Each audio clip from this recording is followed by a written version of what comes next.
A diferenciação é o conjunto de transformações pelas quais a célula passa no sentido de sua especialização.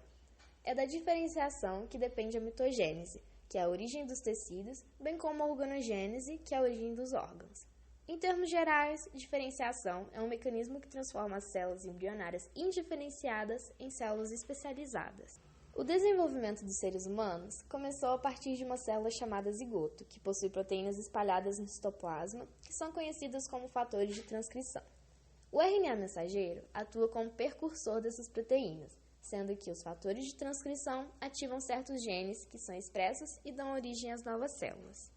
Em seguida, é visto que essas proteínas estão agrupadas em certas partes da célula. Isso acontece porque, quando o zigoto inicia sua divisão, esses fatores de transcrição ficam isolados.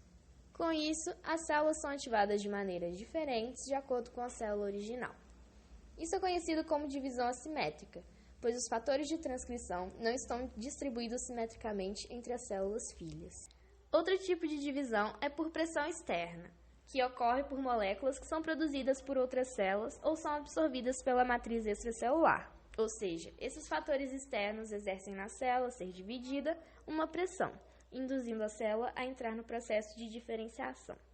A diferença da divisão assimétrica e da divisão externa é que a primeira é completamente controlada pela célula, ou seja, ela que joga determinados fatores para um lado ou para o outro, para formar células diferentes. Já na segunda, essa indução de diferenciação é toda emitida pelo meio externo, por exemplo, as divisões que ocorrem no zigoto. Com essas divisões, o zigoto passa a ser mórula, depois transforma-se em blástula e mais divisões ocorrem até a fase da gastrulação. E a partir daí, ocorrem mais e mais divisões para formar as células especializadas do corpo. Quando uma célula usa diferentes genes, é dito que acontece uma expressão gênica. Um gene expresso é um gene ativo e um gene não expresso é um gene inativo. As células-tronco ativam genes e inativam outros. Com isso, a célula começa a produzir todas as proteínas necessárias para se transformar, por exemplo, em neurônios.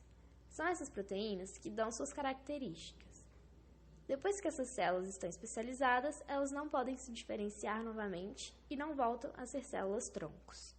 E além disso, a diferenciação não pode ser confundida com determinação, já que a determinação é uma célula programada para diferenciar em um tipo de tecido e a diferenciação é a célula com o fenótipo final especializado. E também, para finalizar, há o processo inverso, que é a desdiferenciação, que é quando as células já estão especializadas e por algum motivo perdem a sua função, tendo como consequência um estado de crescimento exagerado, originando tumores e outras complicações. Então inscrevam-se no canal, dê um joinha, ative as notificações e compartilhe com os amiguinhos.